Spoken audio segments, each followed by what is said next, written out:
Good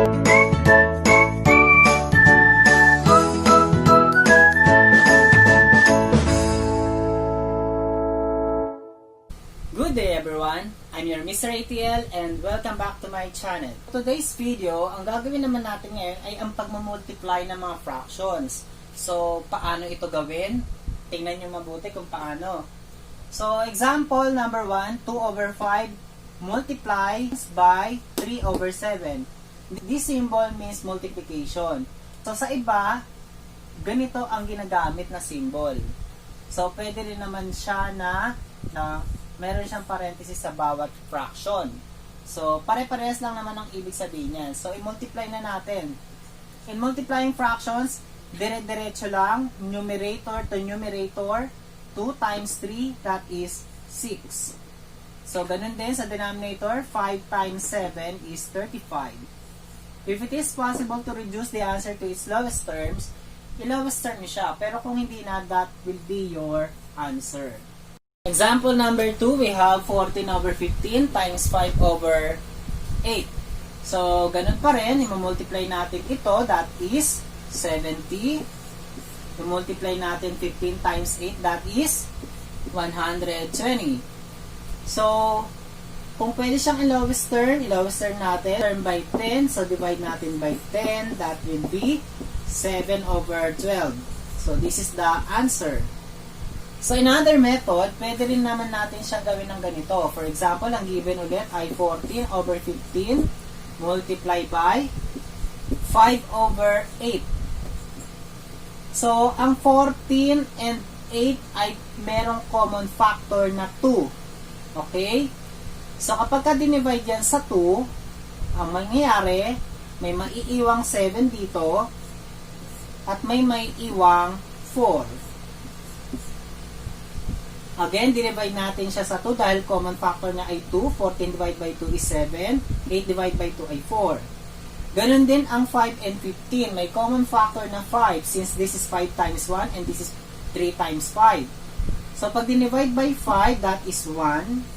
Pag dinivide by 5, that is 3. So, etong fractions na ito ay kaparehas na rin siya dito. So, pwede na, mas madali na siyang masimplify by multiplying. 7 times 1 is 7. 3 times 4 is 12. So, we will get the same answer, pero iba yung method na ginawa natin. Anyway, kung saan kayo mas comfortable na gamitin, kahit anong method, okay lang for as long as tama yung pag-multiply and pag-divide ng mga numbers. Okay, example number 3 and 4. What if naman kung meron siyang mga whole number na? So, tulad nyan. Paano gagawin? So, that 8 is the same as 8 over 1, di ba? So, gawin nyo na lang siyang 8 over 1. Ganun din, yung 12 is 12 over imaginary 1. Kasi 8 divided by 1 is 8. 12 divided by 1 is 12 pa rin. So, same lang yon. So, we can now multiply 15 times 8. That is 120. Okay.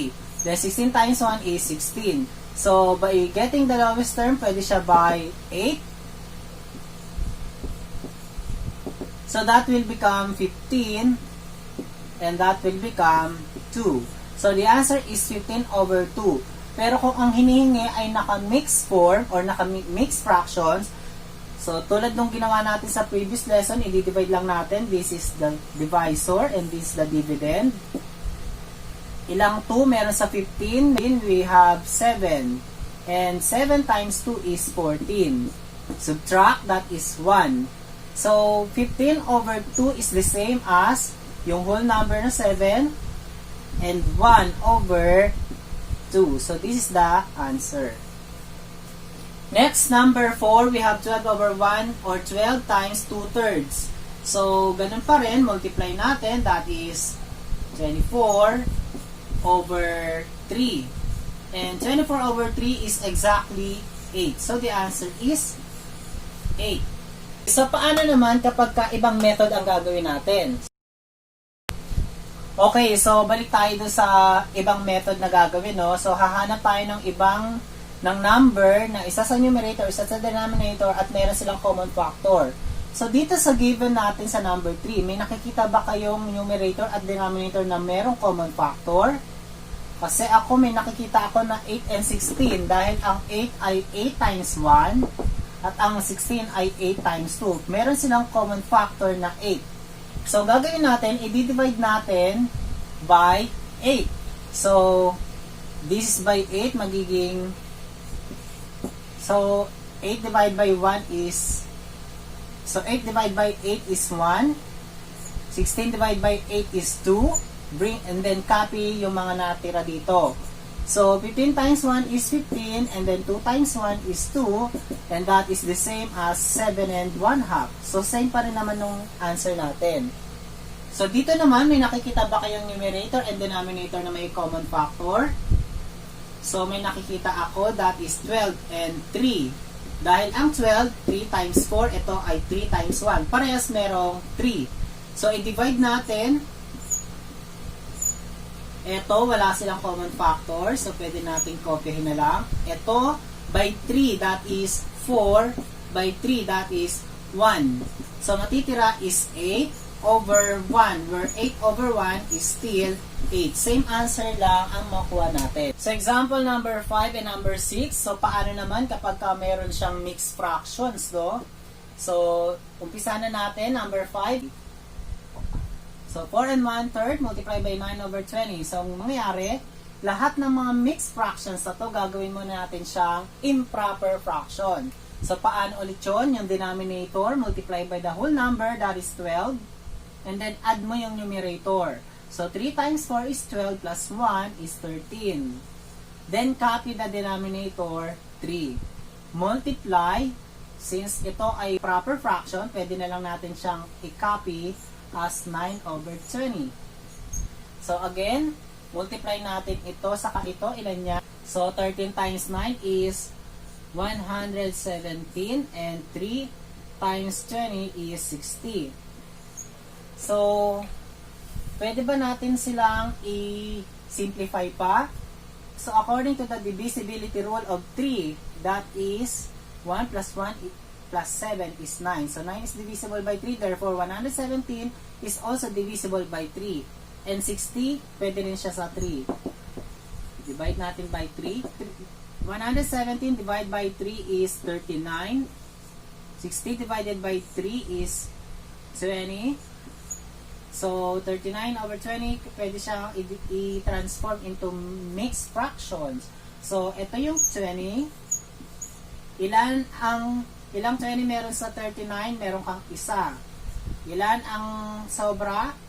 19. So, this is now the answer. Next, 3 and 2/3 multiply by 5 and 3/4.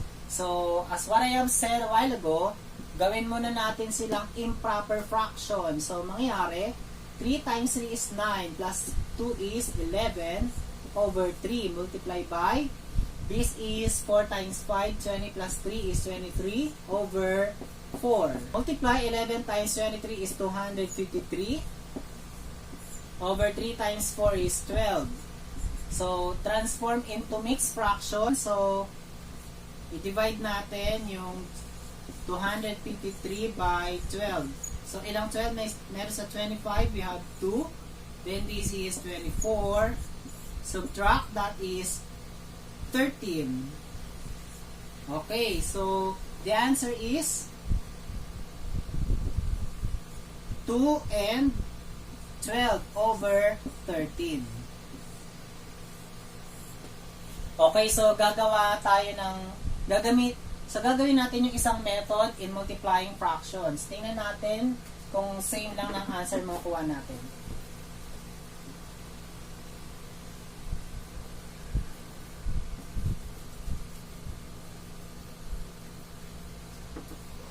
Okay, another method. So, gawin muna natin siyang improper fraction. So, mangyayari dito is 13 over 3 multiply by 9 over 20. So, hanap tayo ng numerator and denominator na mayroong common factor. So, may makikita tayo dito. Numerator and denominator, pwede siya by 3. So, copyin lang yung 13. Tsaka yung 20. So, this is by 3. That will become 3. By 3, that is 1. So, 13 times 3 is 39, then 1 times 20 is 20. So, ganun lang rin yung lalabas. Gawin nyo na lang siya improper mixed fraction. Gawin nyo na lang siyang mixed fraction. So, ilang 20 meron sa 39? Isa lang. Then, meron siyang sobra na 19. So, tama. Next, another method dito. Gawin mo ng improper fractions. That is, 3 times 3 is 9 plus 2 is 11 over 3. Multiply by, this is 23 over 4. Hanap tayo ng may common factor.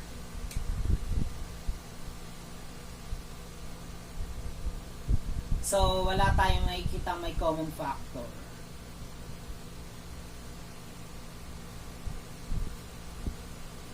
So, wala tayong makikita may common factor sa kanila, no? So, gagawin natin, multiply na lang natin to.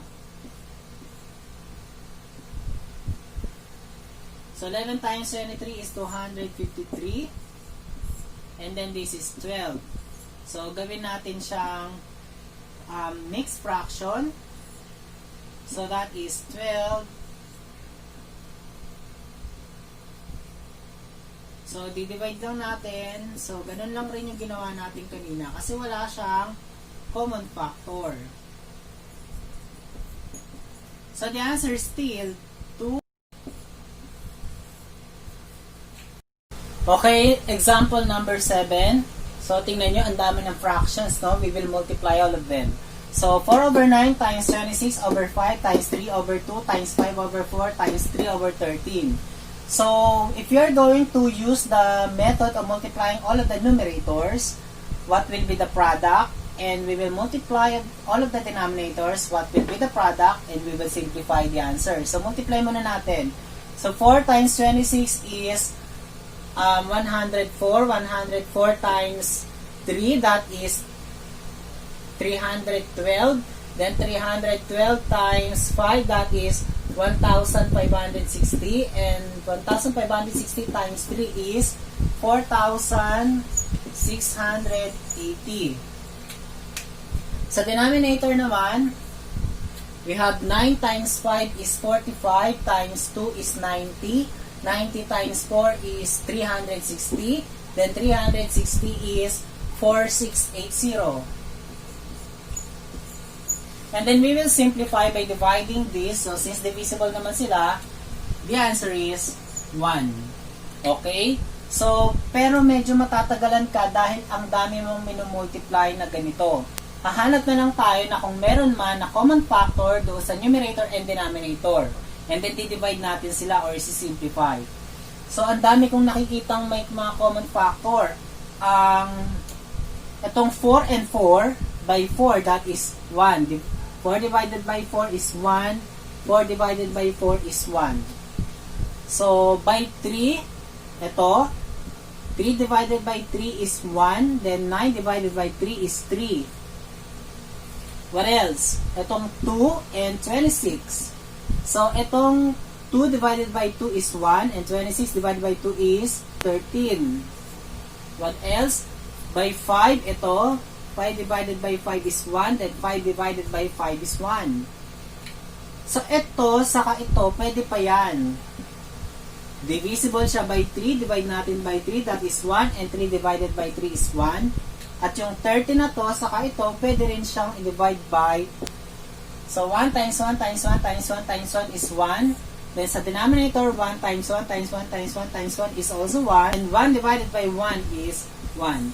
So we will get the same answer doon sa previous na method natin. So, that's all for multiplication of fractions. I hope you enjoy learning this topic. And before I end up my video, I would like to give my special thanks to Mr. Eldrian Dalican, and I hope you learned something. Goodbye!